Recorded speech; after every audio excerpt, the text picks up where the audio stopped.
Poder oler y tocar son cosas que damos por sentado en nuestras vidas. Pero, ¿qué pasaría si no pudieras siquiera abrazar a esa persona que tanto amas? Tu mamá, tu papá, tus hermanos, tus abuelos o tu pareja. Yo soy Manu Salazar y te doy la bienvenida a Rincón Random, donde te traemos historias, curiosidades y algo más. En esta ocasión hablaré de un niño que pasó toda su vida dentro de una burbuja estéril que lo protegía del mundo que lo rodeaba. Nunca pudo abrazar a sus padres, viviendo aislado de un mundo que lo podía matar al primer contacto. A continuación, Rincón Random presenta el caso de David Vetter. Esta historia comienza por allá de 1970 en el estado de Texas, cuando el matrimonio conformado por Carol Ann Vetter y David Joseph Vetter Sr. perdiera a su primer hijo varón, David Joseph Vetter Jr., a los 7 meses, víctima de una enfermedad hereditaria muy rara que afecta solamente a hombres, llamada inmunodeficiencia combinada grave, asociada al cromosoma X, conocida también como IDCG y L2. Quienes la padecen carecen de linfocitos T y B funcionales, lo que deja a los pacientes completamente indefensos contra cualquier virus o bacteria. La solución ante el padecimiento de David Joseph sería un trasplante de médula ósea de su hermana. Médula ósea es el tejido blando y graso que se encuentra dentro de los huesos. Contiene células precursoras de varios tipos que circulan en la sangre, incluyendo los linfocitos.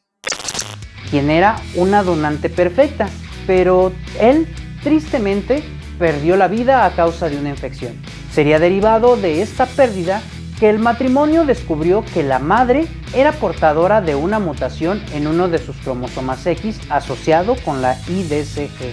Como las hijas heredan 2 cromosomas X y uno de ellos es heredado del padre, ese cromosoma sano cumple la función del gen defectuoso en el cromosoma materno, el cual las hijas heredarían en el 50% de los casos, convirtiéndose en el peor escenario en portadoras sanas de la mutación.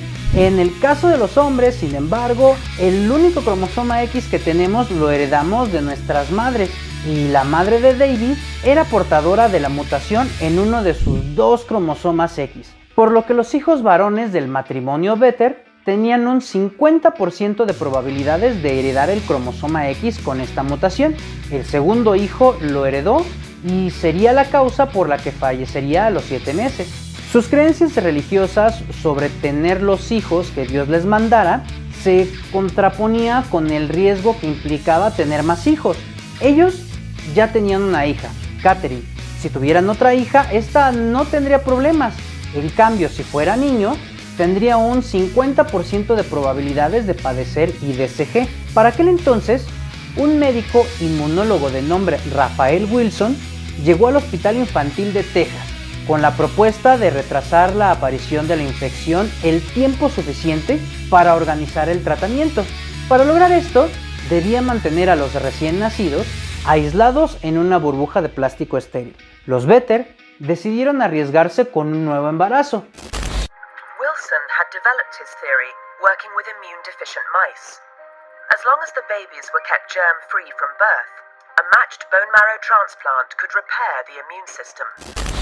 Que dio a luz al pequeño David Philip Vetter el 21 de septiembre de 1971. Momentos después de su nacimiento, los médicos del Hospital Infantil de Texas en Houston pusieron al recién nacido en una burbuja de plástico estéril hasta que pudiera hacerse una prueba para determinar si estaba afectado por la IDCG. La idea original era aislar al niño y testearlo rápidamente.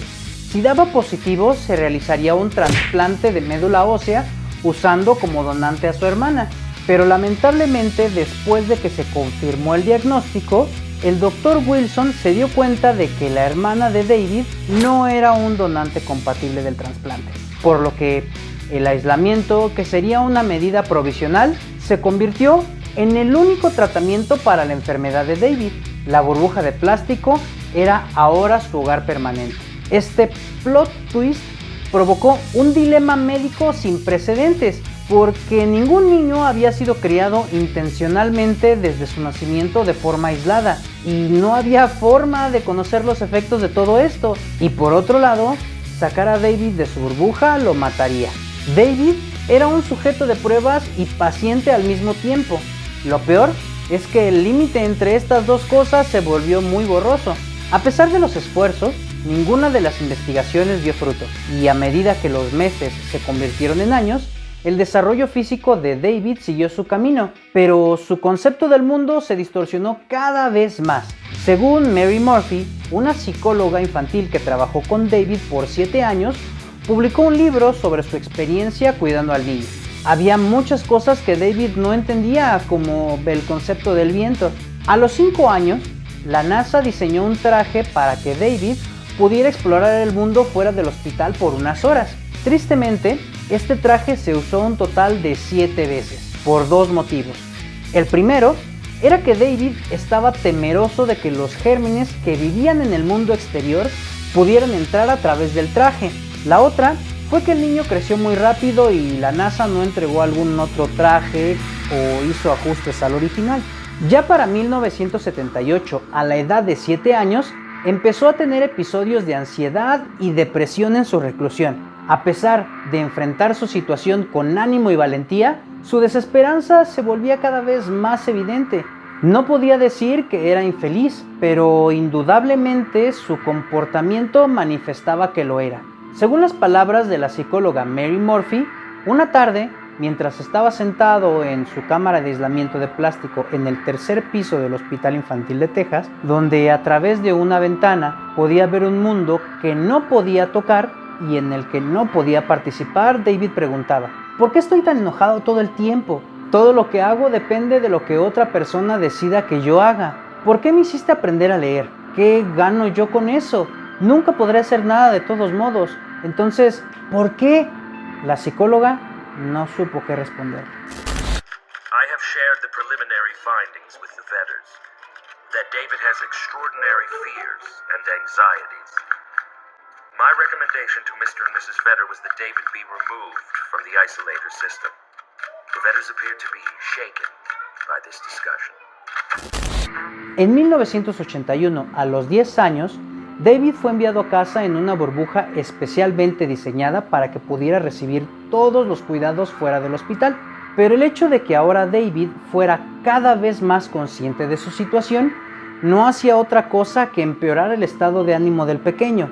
Su madre comentó que David pasaba mucho tiempo mirando fuera. Veía niños en bicicleta o jugando en el pasto. Ella sentía una profunda tristeza por su hijo y pensaba que tarde o temprano algo tendría que hacerse para ayudarlo. Esta ayuda llegaría por parte de los investigadores del Instituto Dana-Farber Boston, quienes anunciaron haber desarrollado una forma de trasplantar con seguridad la médula ósea incompatible. Y aunque el procedimiento había sido probado en apenas solo unos cuantos pacientes, proporcionó una luz de esperanza después de 12 años. Los médicos y familiares, en consulta con el propio David, aprovecharon la oportunidad de realizar un procedimiento experimental. El 21 de octubre de 1983, los médicos infundieron a David 60 mililitros de la médula ósea extraída desde el hueso de la cadera de su hermana Catherine, con la esperanza de que estas células colonizaran la médula ósea de David. Esto le devolvería la capacidad de producir linfocitos y anticuerpos por su cuenta, permitiéndole salir de la burbuja. El 31 de diciembre de 1983, estando aún dentro de su burbuja en espera de que el trasplante tuviera efectividad, David desarrolló repentinamente un cuadro febril y fue trasladado al hospital de manera urgente. Rápidamente su estado empeoró y tuvo hemorragias internas. Nadie sabía qué estaba ocurriendo. El 7 de febrero de 1984, ante el deterioro progresivo de la condición de David, los médicos decidieron que lo mejor era que abandonara el plástico estéril. Se encontraba extremadamente grave y finalmente, el 22 de febrero de 1984, justo antes de que David cayera en coma, su madre fue autorizada a sacarse los guantes de látex. Así, Carol Ann Vetter tocó la mano de su hijo David de 12 años por primera y única vez. A las 8 de la noche de ese día, David murió. So I walked over to David and I took my glove off of my hand and I stroked the back of his hand for the first and last time. La autopsia mostró que la médula ósea usada para el trasplante contenía rastros de un latente virus Epstein-Barr, el responsable de causar la mononucleosis infecciosa, el cual pasó inadvertido durante el procedimiento. Y una vez dentro del cuerpo indefenso de David, el virus se propagó rápidamente, produciendo cientos de tumores cancerosos, lo que finalmente sería su causa de muerte. Sus padres se divorciaron, su padre se convirtió en alcalde de Shenandoah, Texas, su madre se casó con Ken Dahmer, un reportero que escribía un artículo acerca de su hijo. Para aquel entonces, se consideró la odisea de David dentro de su burbuja como un verdadero triunfo de la ciencia y tecnología, pues durante su vida dio oportunidad única para que sus médicos y otros inmunólogos aprendieran más sobre su enfermedad y el sistema inmune.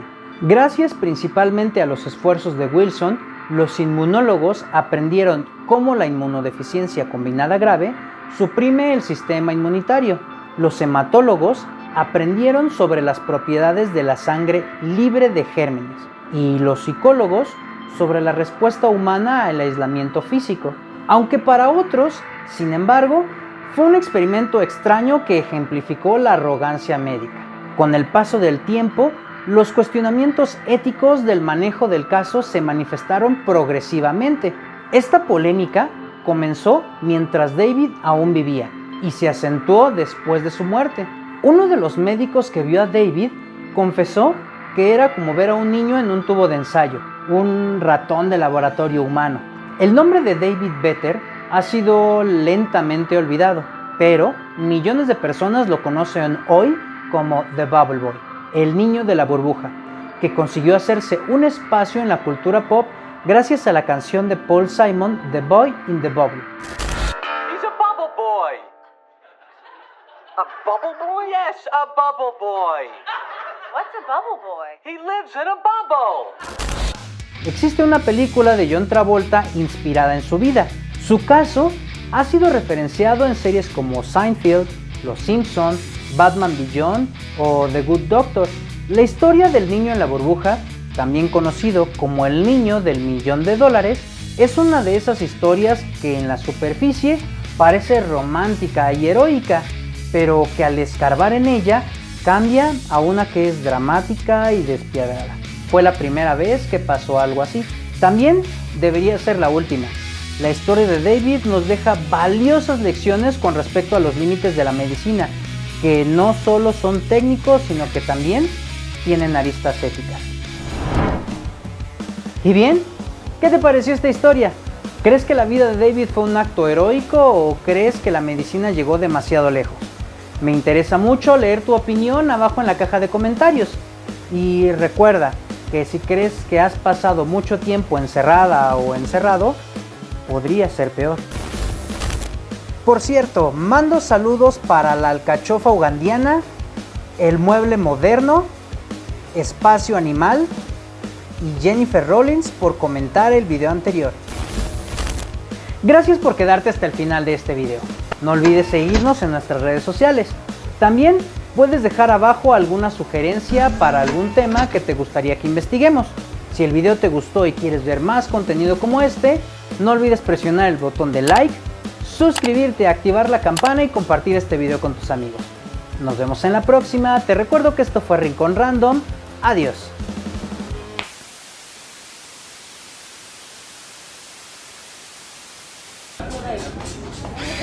Why not that?